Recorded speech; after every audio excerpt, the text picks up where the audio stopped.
একবার ভাবুন তো, কানে হেডফোন দিয়ে মোবাইলে প্রিয় শিল্পীর গানের সাথে সাথে ঠোঁট মিলাচ্ছেন আর পা দোলাচ্ছেন। ঠিক এমন অবস্থায় হজরত আজরাইল আলাইহিসসালাম আপনাকে এসে বলল, চলো অনন্ত জীবনের পথে, যেখানে একবার মানুষ গেলে কখনোই আর ফিরে আসে না। মানে আপনার মৃত্যু হতে যাচ্ছে এই গান শোনা অবস্থায়। আজরাইল আলাইহিসসালাম আপনাকে হেডফোন খুলে গান বন্ধ করার সময়টুকু দিতে চাইবে না, সময় দিতে চাইবে না তওবা করার মতো। আপনাকে এমন অবস্থায় নিতে এসেছে উনি। জীবনে বহুবার শুনেছেন গান শোনা হারাম, ছাড়তেও চেয়েছেন কিন্তু কখনোই ছাড়তে পারেননি। আজকে ছাড়তে চাচ্ছেন কিন্তু মালাকুল মউত এসে সময় দিচ্ছে না।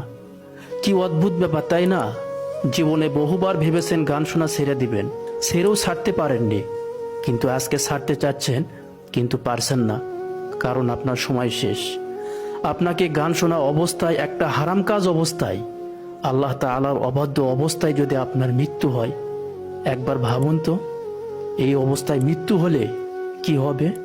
আল্লাহ তাআলা আপনার সাথে কেমন আচরণ করবে? মানুষের আসার সিরিয়াল আছে কিন্তু যাবার সিরিয়াল নাই। তাই আমরা সকলেই মৃত্যুর আগে কবরে যাওয়ার প্রস্তুতি নিয়ে নিব। আল্লাহ তাআলা আমাদের সকলকে সঠিক বুঝ দান করুক এবং আল্লাহ তাআলার বিধানগুলি মেনে চলা তৌফিক দান করুক। আমিন। প্রিয় বন্ধুরা, আজকের এই ভিডিওটি যদি আপনার কাছে ভালো লাগে, ভিডিওতে একটা লাইক দিয়ে কমেন্ট করে জানাবেন।